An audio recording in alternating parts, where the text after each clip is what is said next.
Tell him about the time we faced them. All right. Well, as I remember. At Avenger headquarters. Because united, the Avengers are strong. Welcome to the Marvel Evolution Show with myself, Andy Stead. And I'm Jarian Gibson. And I'm Alex Stroud. And we are back, guys. We are back with, we've got, yes. Something's fixed. That's why I was all happy. Sorry. Okay, Jarian's really happy. I thought you were just really happy that we was back. Well, that too. I'm always happy to be on with you guys. That's brilliant. I guess what you're happy about is the fact that we're streaming live to the group as well this week. Oh, nice. The group is fixed again, and also the chat to the page is fixed again. So, yes. Awesome. Nice. So we are ready and live everywhere we can be. Brilliant. But yeah, I thought you was just happy to be back on talking about Marvel and MCU, and we've got a lot to talk about this week. We've got two shows. We've got two shows lined up for you guys tonight. We have got this show, which is going to be based on She-Hulk episode 8 and the news of the week, chatting about anything that we've been doing in the Marvel world outside of MCU. And then we've got a little break, tiny 5-10 minute break, and then we're going to be back to have a special on the special that was Werewolf by Night. So if you haven't seen Werewolf by Night yet and you don't want to be spoiled, then just catch the first show live. The second show you can catch on the recording later on in the week on all of our channels. Jarian, tell them where we are live right now, just in case they don't know. Yeah, we are live on Twitter. And for people on Twitter watching, remember we can't see the chat still, and we don't monitor Twitter at this time. We are live on our YouTube channel, our Twitch channel, the Facebook page, and all 3 Facebook groups. Awesome. So everywhere. We might add a new one, but I'm still looking into it. Oh, a new one. I like the sound of it. Someone's back. Who's back? Is that you? RMC? Yeah, it could be. I don't know. I can't get that. I can't get a name on that one. Guys, pleasantries. Alex, how are you? Good. Had a pretty good weekend. I mean, it's been kind of a little bit more chilly here, so I've been really happy about that. Kill all the mosquitoes, get rid of those. So yeah, you know. I don't want it to get cold yet, because then it means I have to put my heating on, and it's costing a fortune. So it's quite good. It's not cold at the moment over here. Yeah, Jarian, how are you? Doing good. It's been a busy few weeks, and there's some light in the tunnel, but still got to keep pushing to the end. So, but the nice thing is though, is that I got some new Legos, and I have the Wakanda Forever set. And I did not realize how huge that new Black Panther bust is. Like, that is bigger, like way bigger than the helmets of Venom or Carnage or Iron Man. It is a lot bigger. Even the box, I haven't opened it yet. The box came in, it's a box by itself, and it was huge. Nice. Yeah. Is it the one? Is it doing the Wakanda Forever? Yes. Cross as well. Yeah. I saw a picture of that today, actually, on Facebook. So that looks brilliant. By the way, I like that shirt. Mine are his. That period. Oh, this one? Yeah, I wore it before. Yeah, I like it. Yeah. My son picked it out. It's a good one. Science and Marvel. Perfect. Yeah. Target finds. Nice. We got guys. If you're there, who we got? I don't know who we got. I know we got Jamie. I can see that. Who else we got on there? Just drop us your name, just so that we can see exactly who we've got. Someone got the Lego Guardianship this week. It's nice. Yeah, there's actually 4 Guardianships, but the most recent one from the Infinity Saga, that one's really nice too. I think Barb has that one also. Nice. It's really nice. Yeah, I've been reading Deadpool's Secret War. I don't know if anybody's read that before. It's quite fun actually, because it's the Secret War, the 1980. Is it 84? It was 84, wasn't it? 1984, the first Secret War.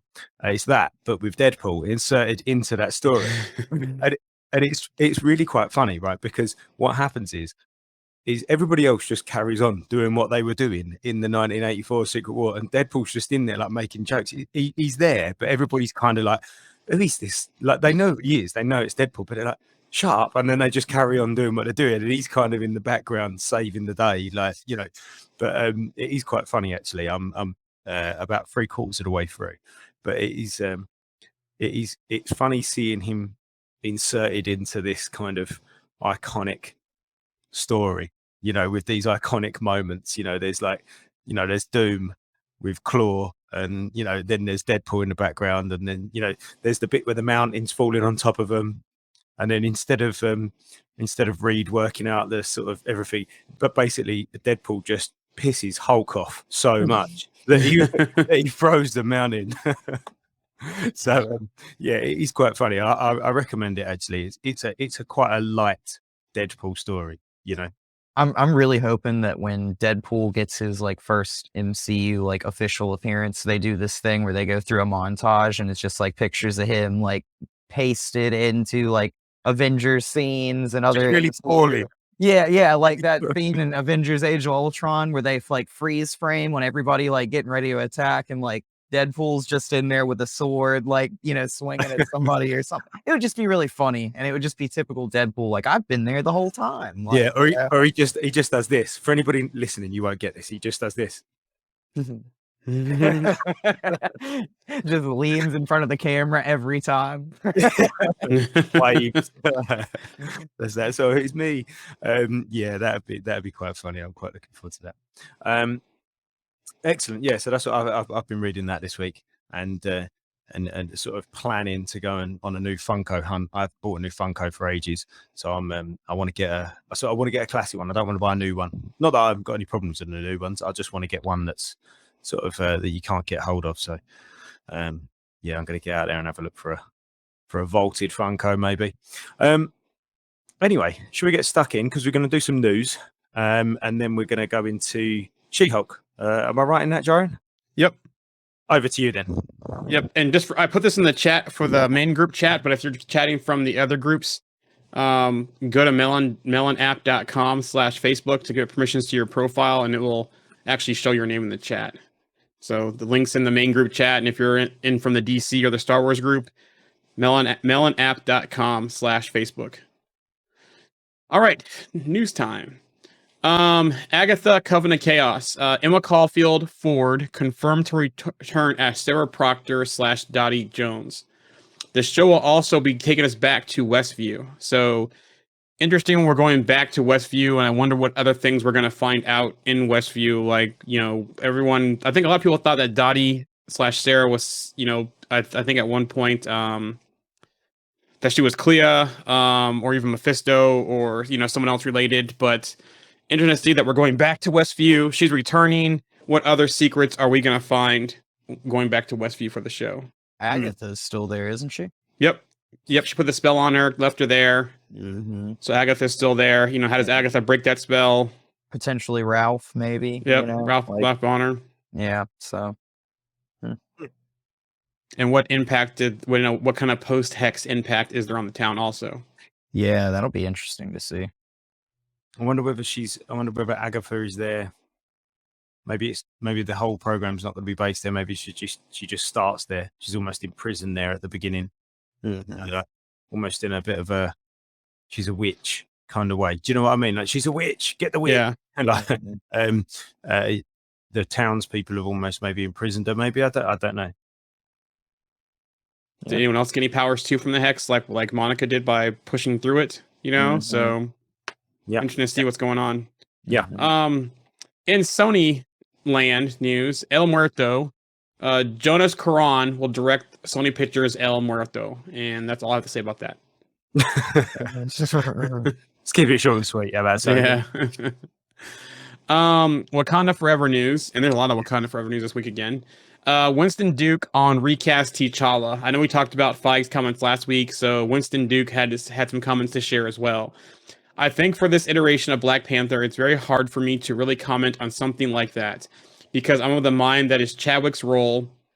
Chadwick created this, and Black Panther wouldn't be the same without Chadwick Boseman, who stood for things that he stood for. When you cast a person, you're casting their experiences, you're casting their politics, you're casting their all of these things. Black Panther was heavily defined by the actor that did it, in my opinion.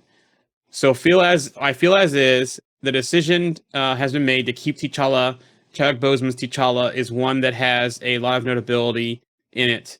But you also have to, there's a level of trust that I think we should all have for our comic book world, For a comic book world that has multiple dimensions and parallel dimensions and multiple stories and possible futures and possible reimaginations in the past, just multiple universes that they're actually experimenting with. So I feel my level of trust is that the medium can support a diversity of interpretations that can make us all happy. So it sounds like, just like with Kevin Feige, no one's on board with recasting him for Wakanda Forever, but it does sound like they're opening up more to recasting him as a multiverse character or for different stories. Yeah, I think I've been sort of quite vocal actually about my sort of I kind of listen to everybody. Like so Monty's arguments are great for recasting T'Challa. On the other hand, I've heard some really apt comments about this is a great moment to honor Chadwick Boseman, and we can't do that if we recast T'Challa now, which I also understand. And so what I'm sort of landed on, and things that I'm seeing, and things that you guys have said, and just things that I've picked up, I'm thinking that what we're going to see is nobody as Black Panther as such. Everyone's going to be Black Panther, so nobody's going to be Black Panther, but everybody's going to be Black Panther By committee. Yes, well, yeah, I think the suit will be almost like organic nanotech that sort of jumps from everybody. So we'll see all the characters, or not all the characters, but you know, the sort of main ones, and M'Baku, Shuri, Nakia, Okoye, maybe even Ramonda, all as wearing the Black Panther suit, and almost that will symbolize that nobody can replace T'Challa. The only person that could replace T'Challa is T'Challa. You know, do you know what I mean? So, and then they like that's kind of what Winston Duke was. He sounded like he was alluding to this multiverse thing. You know, could we get a T'Challa come through the multiverse, having suffered an incursion from his universe, suffered an incursion. He's lost everything. Maybe even he brings his wife along with him. You know, maybe Storm. Yeah. You know, I don't know. I'm just saying maybe, and then we get a new actor playing T'Challa. There's an awareness. There's an awareness. It's not like, you know, they're not just going to go, oh, okay, yeah, we're just going to replace you as our son or brother or, you know, friend. It's like, you know, we know that you're not our T'Challa, but you are a T'Challa, and you can, and he can be a T'Challa for us. Do you know what I mean? Yep.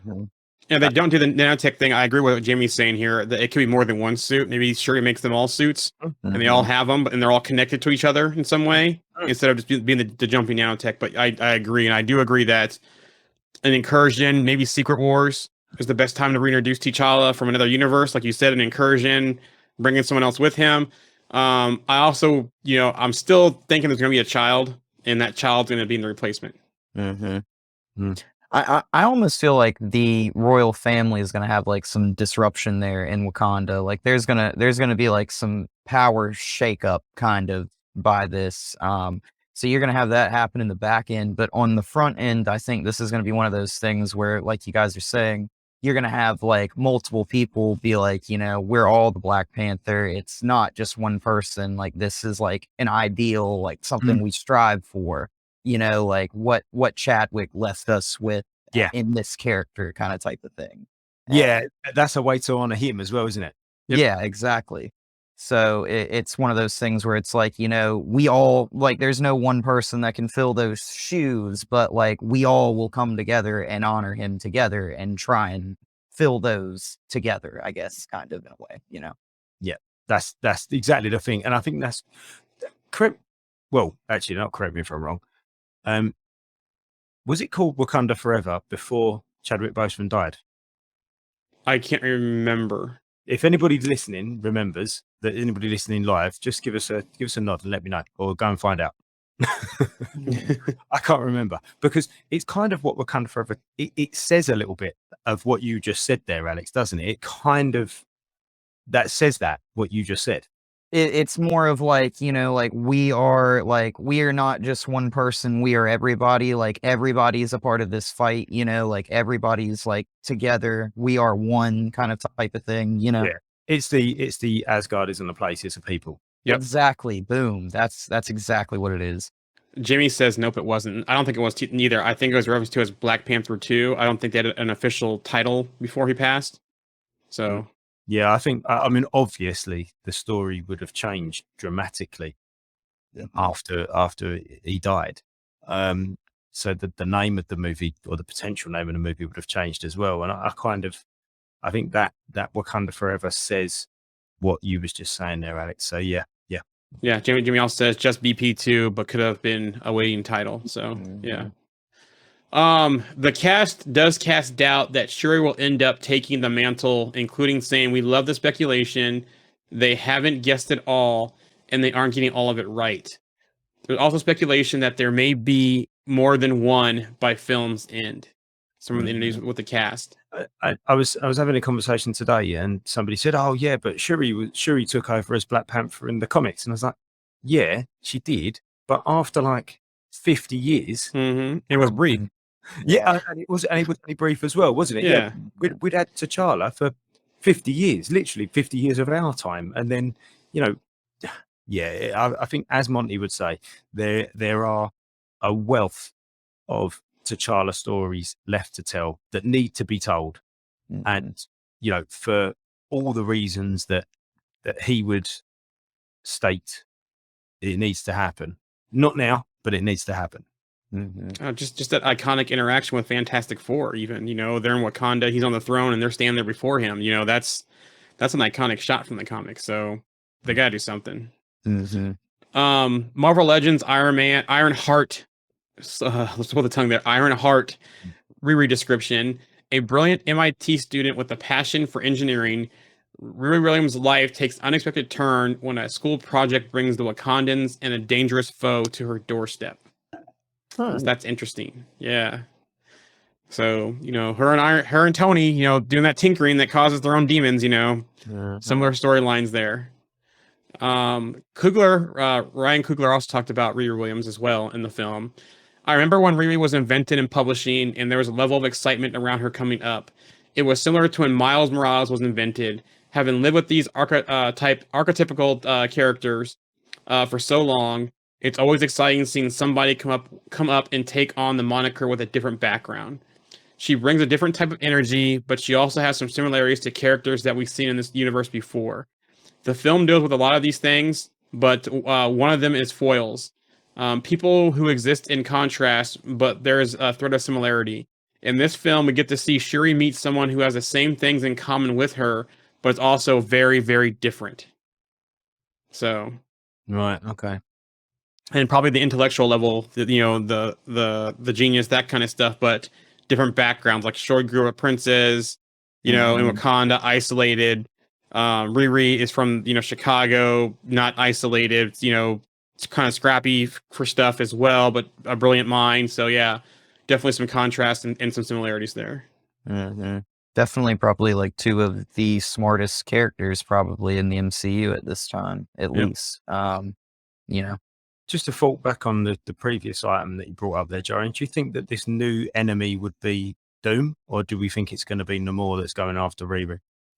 I think something that she does is going to cause the possibly. I don't know, because I think it might be. I don't know. I think Doom. I still think Doom is going to be behind the scenes, being a puppet master, pulling the strings.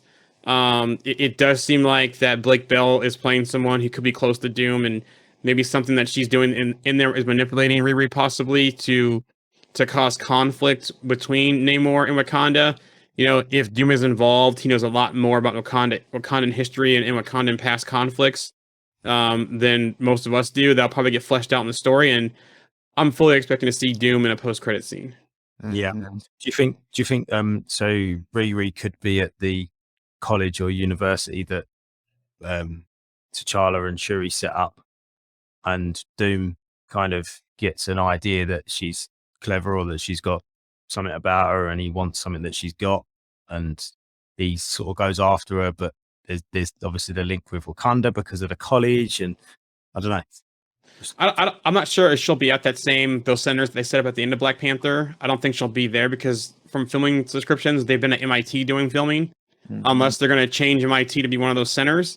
But traditionally, she's an MIT student, just like Tony, just like Rhodey in the comics. So, which it would be so cool if they did something where like Tony donates like something, from Stark Industries or Iron Man related to MIT or something, and then she takes it, plays with it, and builds on it or something. And that would be awesome if they choose to do that, because one of his first things in the MCU was them talking about like him graduating from MIT at what, like 16 years old Yep. or something. So Yeah, I always thought that she might have been the audience when he was there for Civil War. When he said all your products are funded to everyone in the audience when he was doing the whole barf thing at the beginning of the movie. I always thought that she might have been there and then she might have gotten snapped. And then after the snap, you know, blah blah blah. So maybe that could be it, but I think that's probably past that age now. I think she's gonna be a little bit younger, from the looks of it. So I don't think that's out there. But I like your thought that maybe like either him or Pepper donate something to the college. Stark Industries does, and that's how she kind of gets started.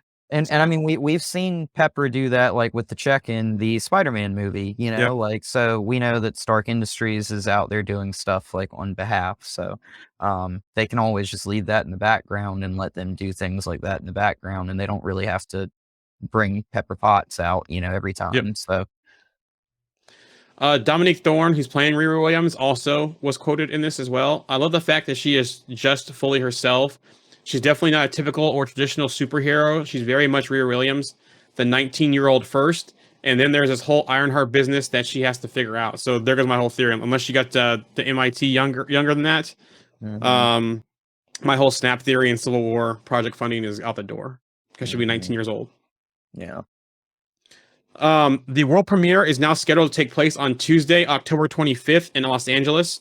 It was originally November 1st, and it got moved up a week. So that's not impacting the release date, but the premiere is a week earlier.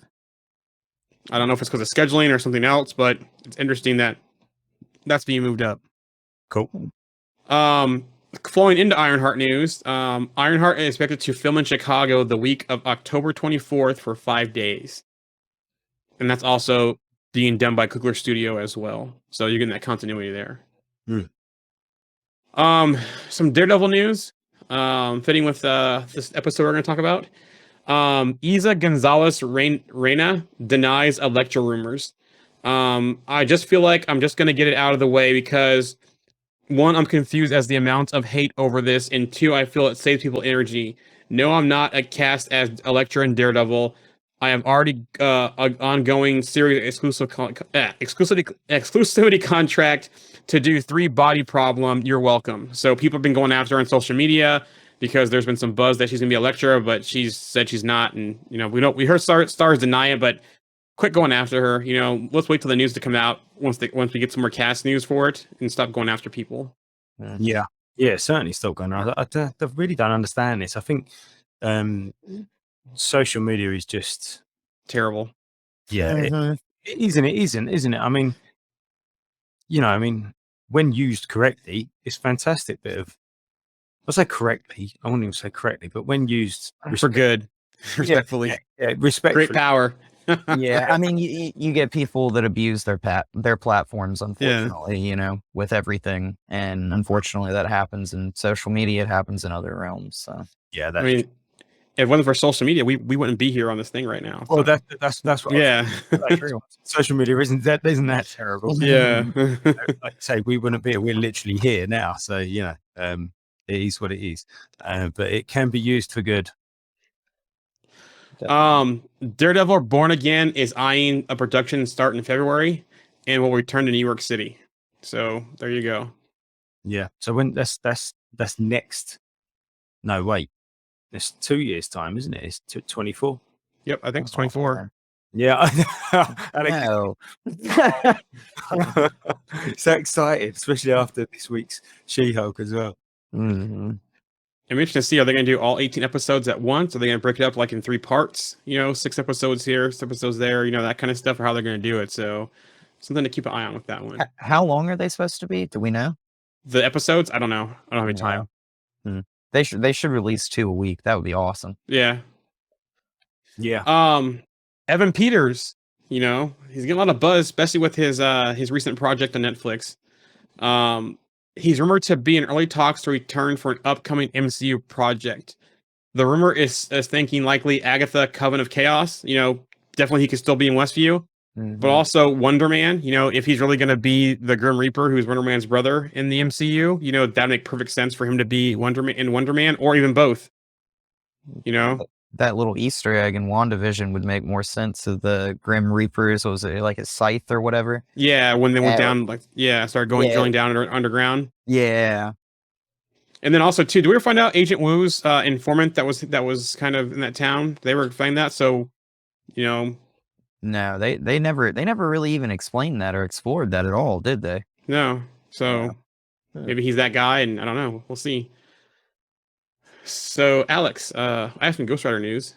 Ooh, do tell. Nothing official though, but Keanu Reeves has come out and said he wants to play Ghost Rider. He said it's really cool. I think the way that Marvel films have developed and what they are is really spectacular, and it would be great to be part of that. So he's putting his hat out there saying, I want to be Ghost Rider. I've said it before. I think he'd be so perfect. He literally owns a motorcycle company. He loves to ride motorcycles. That's just like one of his things. And I think he'd be a great Johnny Blaze. And, he's just one of those kinds of people that he doesn't really like emote much as an actor. So I think like a character like Ghost Rider would be perfect for him. Like just being like a cold kind of dude, Yep. So Yeah, I agree with what you just said there, Alex. I think it's funny, like he does emote, but only in his own way. Like he's got this very sort of narrow path that he can sort of go down. But then when he goes down that path, when somebody gives him the right role, it's like, yes, perfect. But like he's obviously he struggles to go outside of that role. So when he's given the right role, he's like the best role ever. mm-hmm. And then I think most casting directors seem to know that, because I don't think I've ever seen him in a role where he isn't required to be that. Does that make sense? I can give you one. I don't really like him as Constantine. I don't really think he fits that role well in that movie, and it's just because like he's not who I imagine as Constantine. I don't really think he is like, I guess almost like he doesn't really have the right demeanor, the right attitude, the right way of speaking. It's just kind of like all over the place. So I think there's like that rumor that they might be doing a second one of those movies. So that would be interesting if they were to put him in something like that. But yeah, I think he would be great as Johnny Blaze. They could even make him Danny Ketch if they really wanted to. They could go either way there, but I think it'd be kind of interesting to him die, and then come back as die as Blaze, or make that transformation into Ghost Rider, and then he comes back as Ghost Rider. Yeah, I think I'm back. I'm just kidding. Zadruna says, I think he's born to be Ghost Rider, and honestly, I'd rather see Keanu Reeves play Ghost Rider than Norman Reedus. I agree. I completely agree. Yeah, I think Norman Reedus is like so obvious. It would almost be, it'd have to be perfect, wouldn't it? Otherwise, I think yeah. They should totally bring Keanu in as Johnny Blaze and bring him in as Danny Ketch, and they should do a Spirits of Vengeance show about that'd be the two of them. That would be really cool. A show or a special presentation? Ooh, special presentation, but they should make it like an hour and a half long. Like, make it like a movie. You know what? On that note, though, isn't it great? I don't know whether this was any part of the news, and if it is, you can just filter it in, Joan. But isn't it great that we've got all of these different formats now that can be played with? We've got feature film, we've got special presentation, we've got short series, not series, but sort of short length series. So She-Hulk, WandaVision, where we've had more episodes, but they've been 25 minutes long. We've had 45-minute 6-episode series. It's great that we've had minis. So I Am Groot, One shots. Yeah, one shots. Isn't it great that there's all these different formats, and that there's these guys out there that are going, do you know what? We think that X character could suit this type of format. So let's do that, or this story could fit that type of format. Yeah, I hope they don't. I hope we talked about last week about they're leaning more towards special presentations versus series in the future. I hope they pick and choose which is what, and not try to say, okay, everything's going to be a special presentation or not. Do some as this, do some as series. Don't paint yourself into a corner. Pick what fits the best format for telling the story. Yeah, 100%. They've got this, but we've said it. I think you said it ages ago, maybe a year ago, when we was talking about the length. The time. Yeah, and you were saying, why are we stuck at 42 minutes or whatever it was. Like, you've got this streaming service that you can just do whatever you want, literally do whatever you want. And it seems like they are now kind of doing whatever they want. They're saying, well, we've got these 3 or 4 different formats that we can use. And yeah, I think it's great. Yeah, I think I was just gonna say, I think one of the best parts of it is the fact that once they figure out the pacing of the story that they want to tell, that's when they get to choose that format. Yep, I agreed. You know, it's one of those things where it's like some stories, like, and we'll talk about this once we get to Werewolf by Night, but like you don't have to tell like an in-depth story about every character like that's on screen, and people will still love that character, you know, so you don't have to go into like 30 minutes backstory on every character and all that. So yeah, I love what you're saying. It's almost like, what comes first? Does the character dictate the format? story. Does the story dictate the format? Does, you know, how the story folds into the greater MCU dictate like what dictate? I mean, you know, there's smarter people out there than us thinking about this, and hopefully they're going to make the right decisions. But yeah, it's interesting to you know, it'd be good to be a fly on the wall in those meetings where they're deciding what format Nova should take or something, you know, for example. Avengers King Dynasty news. Daniel Destin Cretton has confirmed he will be directing. Up until now, it's just been rumors and speculation. He has actually come out and said that he is going to do it. Vin Diesel claims Marvel wants to make a solo Groot film. He said, so my niece called me and said, thank you, Uncle Vin, for making I Am Groot. The short's written and directed by the talented Kristen Lepore.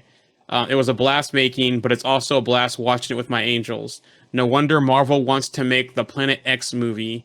All love, Flora Colossi, Alpha Groot, Planet X. And if you don't know, Planet X is the homeworld of the Flora Colossus, you know, Groot's alien race, pretty much. So cool. I could see that. I don't know. Could I see that as a 2-hour movie? I'm not sure. Special presentation. Yeah, well, there you go. Yeah. It'll be interesting after the next Guardians movie, because I think we're expecting some deaths in that movie, aren't we? So it'd be interesting to see where Groot's path ends up after that movie. Yeah. Leave like a flashback of how Groot becomes Groot, and then kind of fast forward to his adventures next or something like that, or, you know, him going back and then forming a new Guardians team. Who knows? I don't know if Guardians of the Galaxy 3 will even show how him and Rocket came to be with each other. Maybe they will. But they could also say that too for that, and, you know, whether it's a movie or a series, or I think that's one of those things that's probably a special presentation, unless there's a huge thing they're going to do with it. But yeah. Moon Girl and Devil Dinosaur, they did show footage with a new theme song at New York Comic Con, which was this weekend. It is already renewed for a season 2. Season 1 launches in February. Haven't been viewed yet, but they've already greenlit season 2. Brilliant. So, get into the 2 biggest news of the day. Moon Knight news. So Oscar Isaac was asked at New York Comic Con about season 2. And he said, someone asked them, are you looking at season 2? He goes, all I can say is that not the last we've heard of the system that is Moon Knight. So whether that's season 2, if he's going to pop up somewhere else, you know, who knows? Like I said, I still wouldn't be surprised if he shows up a New World Order, you know? Even though it's Hulk focused, maybe they'll have something with the committee in there, and maybe that's how he's back, or maybe we'll see him on the Horrorverse side, and, you know, through, you know, maybe he has come across Jack when we talk about Werewolf by Night at some point. But yeah, definitely interested to see where he pops up next. Maybe Daredevil, he pops up in that series.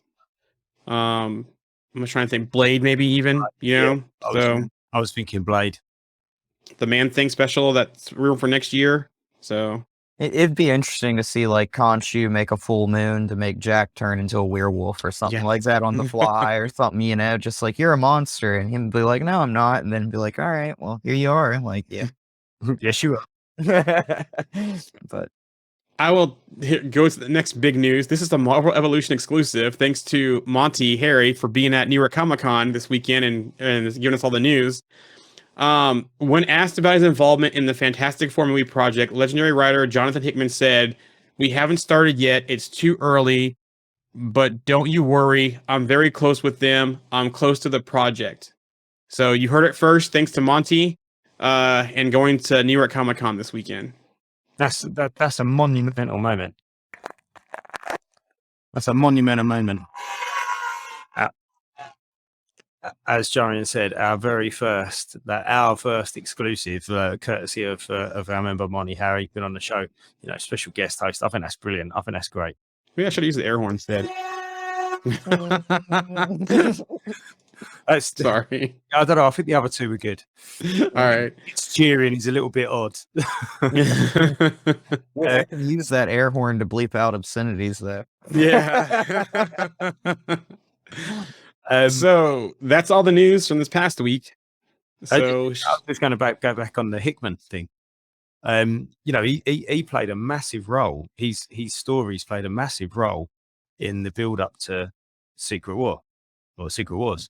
So and he kind of reshaped everything, really, the way that he wrote what he wrote. And so it's brilliant that he's hopefully going to be involved in some capacity.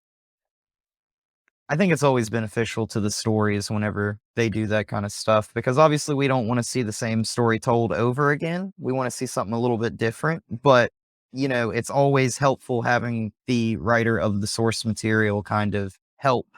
Like a consultant. Yeah. Yeah, like consult with the story. Like obviously nobody wants it to be exactly the same, but you can take some aspects from the story and put them in the MCU and people will love it. It'll be really great and it'll fit really well. And have the essence of the story still come through. Exactly. Yeah, that's I think one of the biggest key parts of any character is trying to bring the essence from the books to the actual MCU. Yeah, and I think that's the key, isn't it, really? Because I don't think, as you said, we're not necessarily looking for carbon copy stories from the comics into the movies or TV shows or cartoons or whoever or wherever they're going from what's the word I'm looking for, from source to source. Like that's not necessarily what you're looking for, but what you are looking for is that same character that you kind of fell in love with, that character that you was drawn to, be replicable over the different mediums. That's more important, I think. And then if you've got somebody who's written that character for a certain amount of time or even created that character, that I know that I can't remember the lady's name, but the lady that created Miss Marvel, she was heavily involved in the Miss Marvel show. Yep. That's really important, isn't it? Obviously, because you've got somebody who created this character being involved in this character's first appearance in a different medium, and as we said, that brings over that essence with it. And I mean, hey, doesn't Rob Liefeld, doesn't he still try and be involved in Deadpool stuff? So I mean, I think he basically said that bringing Hugh back was his idea. The other Yep. I'm sure it was. So, John, sorry, did you say that was the end of the news? Yep, that's the end of the news. Brilliant. So we are into She-Hulk episode 8. Yes. Yep. Superb. It's about to go down. And I mean, it finally happened, didn't it? We finally got Daredevil turn up, or Matt Murdock turn up. First of all, he really said it was very obvious what was going to happen when you knew he was going to come in. Like, am I representing myself? No, of course I'm not representing myself. I know who he's representing. I thought it was a great entrance, and that little lawyer off was brilliant. Oh, so good. Like I love that kind of stuff, because when I watched the Netflix show with him, portraying Matt Murdock as a character, they actually did, I think, a pretty decent job of showing off how court and stuff like that goes off. So when you watch Matt Murdock walk in there and sit down and just start going on a roll and talking about the Sokovia Accords have been abolished, I think he says at some point, they've done that off screen now, he's just going, and then he just looks over there and smells for a second. And he's like, "What kind of fuel did you use?" Oh, you use jet fuel. I don't think that's what you're supposed to be using, instantly just using his abilities to just destroy the case, instantly. Matt Murdock, awesome lawyer. He's a very good lawyer. Yeah, his quote was, "The very nature of Mr. Jacobson's line of work in making suits exclusively for superheroes necessitates anonymity." I can't even say anonymity. You said it. Anonymity. Anonymity. I can't even talk today. May I remind you that the Sokovia Accords have been repealed, which is interesting because we've heard nothing about the Accords since I think Infinity War. Mm, When they walked into, when they Yeah. walked in and Ross did arrest them. So I think it's that's the Rhodey. last, it's a roadie. So I think that's the last time we've heard anything about the Accords. So it's good to see that they have been repealed, and it almost seems like the Accords have been replaced by damage control. Mhm. So Yeah, for Yeah, sure. they've just built like a government organization to fill Mhm. that void almost. Yeah. Was it you, Alex, that said you really enjoyed the complete ineptitude of Leapfrog? That was not me, but I did actually really enjoy that. His whole thing, the Ribbit and Rip it Rip it. thing. Oh man, I laughed so hard at that. Like I've been saying it. I was like, did he just say grip it and rip it, but rivet and rip it? Like what? And honestly, that suit looked really cool. I actually really Yeah. like the suit. Like the suit looked really good. And I love the explanation they use that he's just like some rich kid who's got money and just bought a suit. I thought that was perfect. And you know, this case kind of hits home for Matt Murdock too, because he's trying to protect that client list because he's on that client Yep, list. So exactly. he doesn't want his name out there. So Matt Murdock's going out there like, I can't let this happen. Like, you know, like, so you're gonna stop right now.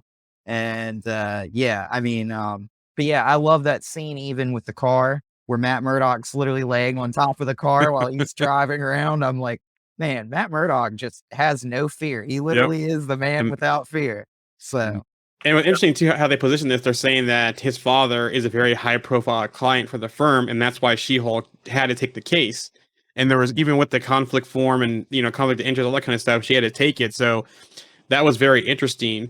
Here's a comment coming in. Leapfrog's car was adorable too. It was, and just look at the whole thing. He was 100% all in on being Leapfrog, right? The lily pad, he had the Frogger video games, even the decorating inside of the lily pad, when he was trying to figure out Leap Squad, I think they called his henchmen. You know, so Gonna call them Was- tadpoles. yeah, tadpoles, and so just all the stuff they were doing. He was 100% all in on the Frogman / Leapfrog persona. He reminded me a little bit in the way that he was so sort of ostentatious with everything, and he had this kind of secret but not secret hideout of a big neon sign outside, and like the cars and all of that kind of stuff. He reminded me a little bit of Red Mist. Us, you know. Christopher Mintz Clark. I don't know what his name is. You know the guy I'm talking about. A guy who played McLovin in Superbad. You know, he plays Red Mist in Kick-Ass, and he's the mob boss's son. Yep. And he takes on that kind of like, I'm going to be a superhero. So he spends money on the car and his suit, and he gets these kind of like, you know, mobsters to sort of back him up and be his sort of gang. And that was a little bit like what he had, wasn't it? And it was the way he just jumped out the window and broke his legs after ripping and jumps out the suit. I thought that was brilliant. But he was hilarious. He was hilarious. I really, really enjoyed him actually. Yeah, it was interesting how they played the whole thing where she wasn't Jacobson's client anymore because of the lawsuit, but because she helped save him, she's back in. But also too, I noticed that Matt Murdock said that he was made a couple suits by Jacobson. So I wonder what variants and what different things we'll see once we get into Daredevil series, because he'll definitely have some different suits, even Echo possibly too as well, than what we saw in She-Hulk. I'm hoping for that black suit with the red DD, what is it, like the Shadowland suit or whatever they call it or whatever. Yeah, that whole series, that Shadowland series was brilliant actually. I only read that recently in the last sort of 6 months, but I've really enjoyed that. So talking about Daredevil, and his sort of introduction as Daredevil, because obviously we saw him as Matt Murdock for quite a bit, and then we saw him as Daredevil. I thought it was a decent introduction. I really liked the fact that they dropped in the original Netflix show Theme. the theme, when he was saying, "Yeah, I'm Daredevil." You know, that was a nice little touch, and they're doing that quite a few times now, aren't they? Because they've done it obviously with the X-Men. They've used the X-Men music a couple of times, so it sounds like they're just paying homage to those origins of these characters. Within now they've come over into the MCU. And it's almost like a double-edged sword too, because She-Hulk is a fourth wall breaking show. So it's almost like they're acknowledging it through She-Hulk that it exists outside, like, because we haven't really had that affirmation that any of that really took place in this story. So Yeah, that's it. It hasn't. yeah. Like my last little whisper there. Yeah. I mean, they've pretty much come out and said that, but Yeah. Yeah. But speaking of stuff, Daredevil and She-Hulk in court and so forth, the QR code. It is She-Hulk 2014 #9, The Good Old Days Part 2, and follows the trial of the century featuring Jen and Matt Murdock. So interesting QR code for the episode because that features them going off in court or facing off in court. You see it again here with the QR code as well. Yeah, that was fun. I quite liked. I wasn't a big fan of that first fight scene. I felt like they relied a little bit too much on CGI from Matt's perspective. Like, obviously, Jenny's going to be CGI. She's a big green lady. She's huge. But there was some moments where it didn't feel like it needed to be computer generated, and it was. And I was like, it didn't fit right. However, it then absolutely paid off. His fighting style from that moment they went the hallway, which obviously was an homage to the Netflix show. But from that fight there, and then I really liked his fighting inside the lily pad. It was really sort of real, wasn't it? It was sort of every sort of punch and kick. You kind of I felt that one. There was this one scene where I think he's talking to Jen or something, and he's just holding somebody, and he's just wailing on him while he's just like talking, and it's just like one of those things where he just stops, he finishes with that guy, and some guy comes running at him, and he just like kicks that dude. Yeah, that's it. That's when like the joke comes about like, oh yeah, I don't actually know a lot about law. I just like legal documentaries or whatever is what he says, and you're just like, wow, dude, like he's just so casual, just going with the flow. Yeah, no, I did like that. That kick, that was the one that you just sort of, oh god, I felt that. But no, I really enjoyed that whole fight set, and I thought the level of, I guess it's the level of violence, isn't it, or the level of brutality, especially in the hallway, I think was good. It was surprising. I didn't think they would go that kind of aggressive, I guess, in this show, but they did. There was a guy crawling away, and he sort of, he gave him another whack as the guy was crawling away. He wasn't afraid to sort of be a bit brutal, was he? Which was good. And I tell you what else I was pleased with. I was a little bit worried, well, not worried, but because I think I've already accepted it. But do you remember back when they said about the lighter side of Daredevil coming out in this show? And I think I said something along the lines of, he's got to fit into She-Hulk's house, sort of thing. He's got to play by her rules coming over. And I did agree with that, and I do still agree with that now. But I was a little bit worried how silly he may end up coming off, and whether it would be too much. But actually, I don't think he was too silly at all. I think he was sort of a little bit light-hearted, but actually still Daredevil. I thought it was done. It was really, really nicely balanced for me. Yeah, I don't imagine you'll ever see like Daredevil walking across grass without his shoes on again. The walk of shame. Like, doing the walk of shame. Like, you probably won't see that in Born Again, but I think that's kind of like the caveat of this show is you kind of get to see like the stuff that you would normally see off screen sometimes, like on screen, and that goes with it being like a fourth wall breaking show. But I think the tone of Matt Murdock was right in this show. He's kind of like, he's a lovable dude, but he's also like somebody who will beat you half to death at the same time. So like, Which I think this tone will probably carry over into Echo, because we know they have a relationship in Echo. Mm-hmm. So I think we'll get a mix of both in Echo, but it's good seeing this side of him in this show. Mm-hmm. Yeah, sure. And obviously it was another great way to end the show, where it was sort of, she was sitting there, it's like, oh, it feels like this episode should have ended. And then we had that whole other scene. I thought that was fantastic. The way that the intelligentsia got her to react. I think that was absolutely perfect. Just sort of talking.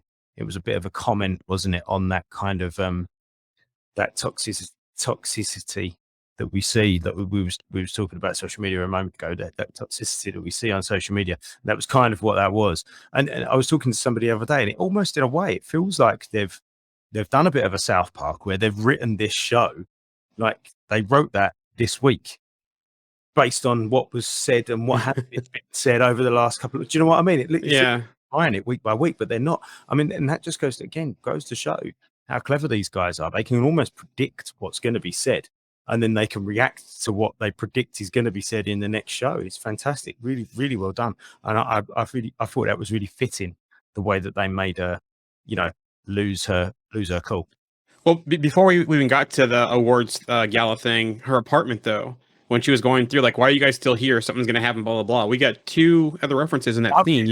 Her friend there did the whole Wolverine claws thing, but then she also mentioned there's another Red Hulk, which obviously, or there's another Hulk that is red, so she's obviously referencing She-Hulk. So it's interesting to see what we're actually going to see the last episode, based on how the episode ended, but also some of the references too, because we know there's shots of Blonsky as Abomination. There's shots of him like that. There's another shot. There's what Mark the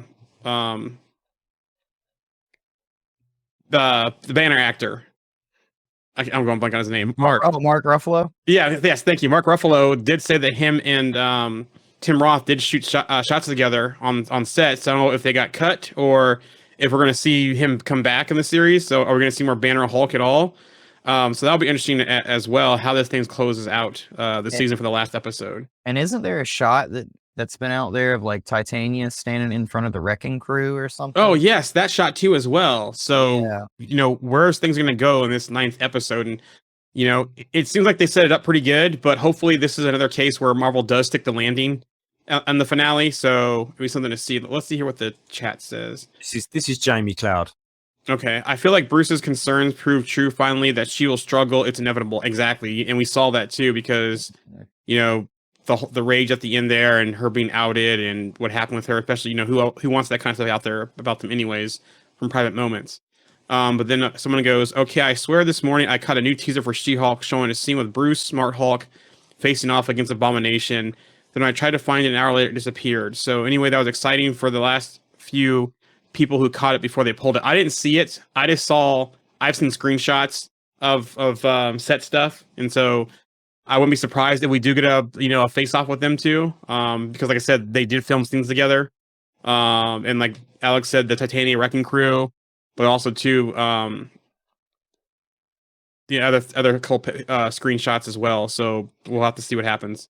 Do we think they can wrap this up in 25 minutes? I think it's about to go full throttle. Yeah, it's gonna have to. Like, is she gonna get arrested by DO? Because that had to be DODC at the end. Yes, it would. So yeah, and it looks like those weapons are like those sound weapons that we've seen before. So they came prepared for her.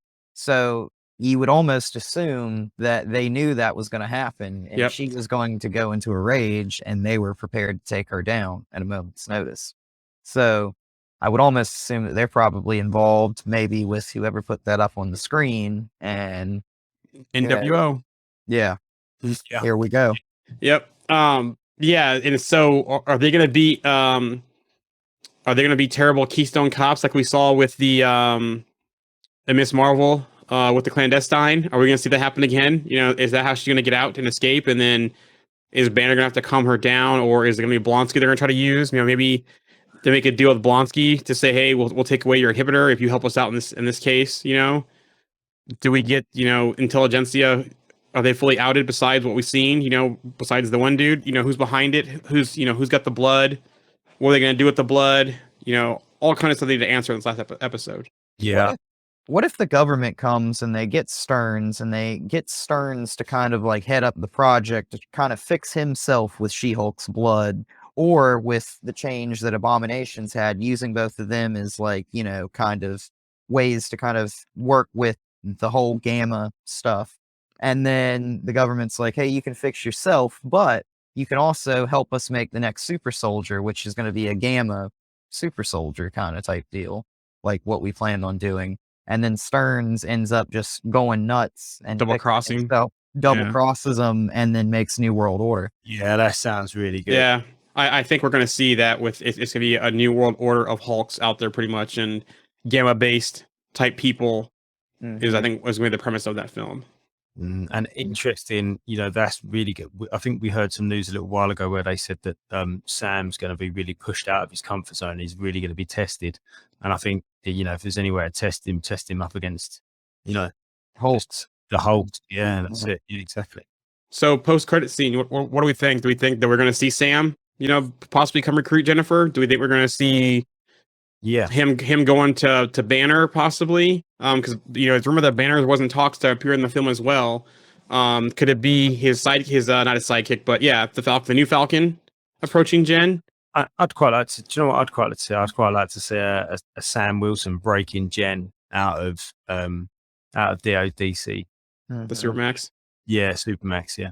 Yeah, I have this weird feeling that we're gonna see Titania try and go up against She-Hulk while she's like kind of like on the run or whatever, like while everybody's like coming after DODC, and it's gonna be like her trying to get one more shot in and we might end up with a post-credit scene of Titania being like, all right, I can't beat her one-on-one, so give me her blood and she turns into Red She-Hulk. I can see that too. I'm going to say, is the post-credit scene a Red She-Hulk? Whoever is Titania or it is General Ross, but we just don't see the transformation. Is it, Betty Ross comes back? Is it Val?